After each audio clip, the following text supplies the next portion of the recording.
Quand on imagine un gladiateur, on pense immédiatement à un guerrier musclé prêt à combattre dans l'arène. Mais saviez-vous que leur force et leur endurance légendaire provenaient d'un régime alimentaire très spécifique et d'une boisson surprenante? Des études archéologiques menées sur leurs ossements, comme à Éphèse en Turquie, révèlent des détails fascinants. Ces combattants consommaient une boisson à base de cendres de plantes.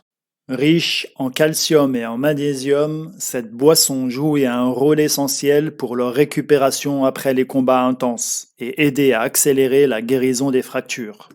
Leur alimentation se composait principalement de céréales comme le blé et l'orge. Accompagnés d'haricots, ces ingrédients étaient bouillis pour créer un gruau, assaisonné avec des herbes aromatiques, d'huile d'olive et parfois garni de légumes ou de fromage de chèvre.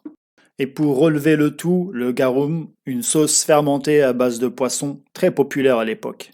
Bref, leur alimentation était assez proche de celle des citoyens ordinaires de Rome, mais en beaucoup plus volumineuse.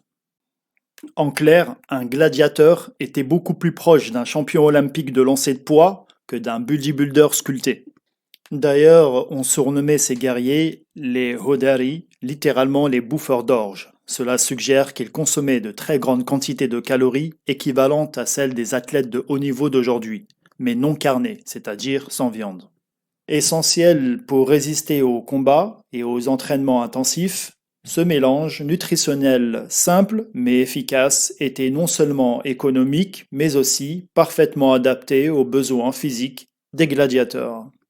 Alors, la prochaine fois que vous penserez aux gladiateurs, souvenez-vous qu'ils étaient non seulement des combattants redoutables, mais qu'ils devaient leur survie à une alimentation adaptée et à des pratiques ingénieuses.